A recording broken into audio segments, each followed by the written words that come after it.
കാസർഗോഡ് ജില്ലയുടെ tourism logo പുറത്തിറക്കി. Collectorate conference ഹാളിൽ വെച്ച് മന്ത്രി രാമചന്ദ്രൻ കടന്നപ്പള്ളിയാണ് ലോഗോ പ്രകാശനം ചെയ്തത്. കാസർഗോഡിന്റെ പ്രത്യേകതകളെ പ്രതീകവൽക്കരിക്കുന്നതാണ് logo. This news sponsored by Bobby Chemmanur international jewellers. Kasaragod ജില്ലയിലെ പ്രശസ്തമായ സ്മാരകങ്ങൾ, പരമ്പരാഗത കലാരൂപങ്ങൾ, പ്രകൃതി ദൃശ്യങ്ങൾ എന്നിവയിൽ നിന്ന് പ്രചോദനം ഉൾക്കൊണ്ടുകൊണ്ട് രൂപകൽപ്പന ചെയ്തതാണ് ലോഗോ. ഈ ലോഗോയിലൂടെ കാസർഗോഡിന്റെ ടൂറിസം പ്രവർത്തനങ്ങൾക്ക് ദേശീയവും അന്തർദേശീയവുമായ പ്ലാറ്റ്ഫോമുകളിൽ ശക്തമായ ബ്രാൻഡ് ഐഡന്റിറ്റി സൃഷ്ടിക്കാൻ സാധിക്കും. സ്വദേശികളും വിദേശികളുമായ ടൂറിസ്റ്റുകൾക്കും ജില്ലയുടെ ടൂറിസം സാധ്യതകൾ തുറന്നുകാട്ടുന്ന രീതിയിൽ സ്വകാര്യ ടൂറിസം സംരംഭകരുടെ സഹകരണത്തോടെ മാർക്കറ്റിംഗ് പ്രവർത്തനങ്ങൾ ഏകോപിപ്പിച്ച് നടപ്പിലാക്കുകയാണ് ഇതിലൂടെ DTPC ലക്ഷ്യമിടുന്നത്. കളക്ടറേറ്റ് കോൺഫറൻസ് ഹാളിൽ വെച്ച് മന്ത്രി രാമചന്ദ്രൻ കടന്നപ്പള്ളി ടൂറിസം ലോഗോ പ്രകാശനം ചെയ്തു. കാസർഗോഡ് ജില്ലയുടെ പ്രകൃതി സൗന്ദര്യവും സാംസ്കാരിക വൈവിധ്യവും പ്രയോജനപ്പെടുത്തി ടൂറിസം വളർത്തണമെന്ന് മന്ത്രി അഭിപ്രായപ്പെട്ടു. സ്വന്തം നാട് എന്നാണ് കേരളത്തെ കുറിച്ച് അറിയുന്നത്.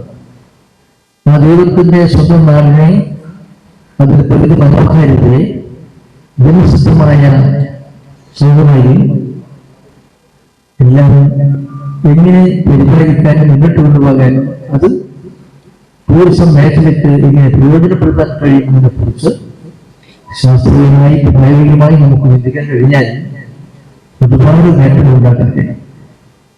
ഒരു മുഖ്യമന്ത്രി ആവശ്യമില്ല കേരളത്തിൽ. ഇതൊന്നും ഇല്ലാതെ തന്നെ നിരവധി ടൂറിസ്റ്റുകൾ ലോകത്തിന്റെ പല ഭാഗങ്ങളിൽ നിന്ന് വരുന്നവരാണ്.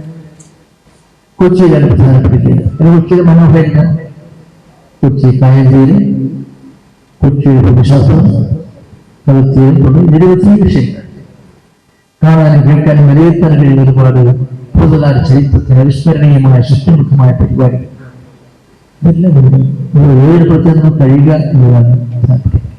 ചടങ്ങിൽ DTPC എക്സിക്യൂട്ടീവ് കമ്മിറ്റി അംഗം CH കുഞ്ഞമ്പു MLA അധ്യക്ഷനായി. MLAമാരായ E ചന്ദ്രശേഖരൻ, NA നെല്ലിക്കുന്ന്, ജില്ലാ panchayat vice president Shanavas Pathoor, sub collector Prateek Jain എന്നിവർ പങ്കെടുത്തു. Tourism deputy director G Sreekumar, BRDC managing director P Shijin, Kasaragod ജില്ലാ house boat owners association secretary Vinod Achanthuruthy, Bekal tourism organisation general secretary Biju Raghavan തുടങ്ങിയവർ സംസാരിച്ചു. ജില്ലാ കലക്ടർ K ഇമ്പശേഖർ സ്വാഗതവും DTPC secretary JK Jijesh Kumar നന്ദിയും പറഞ്ഞു. ജില്ലയിലെ ടൂറിസം മേഖലയിലെ സംരംഭകർ Bekal tourism fraternity, north Malabar tourism organisation, association of responsible and experiential tourism entrepreneurs of Malabar, ജില്ലാ ഹോം സ്റ്റേ അസോസിയേഷൻ, ജില്ലാ ടൂറിസം ക്ലബ്ബ്, ഇൻഡാക് കാസർഗോഡ് ചാപ്റ്റർ, മറ്റ് ടൂറിസം അസോസിയേഷൻ പ്രതിനിധികൾ തുടങ്ങിയവർ ടൂറിസം ലോഗോ പ്രകാശന പരിപാടിയുടെ ഭാഗമായി. News bureau, Kasaragod.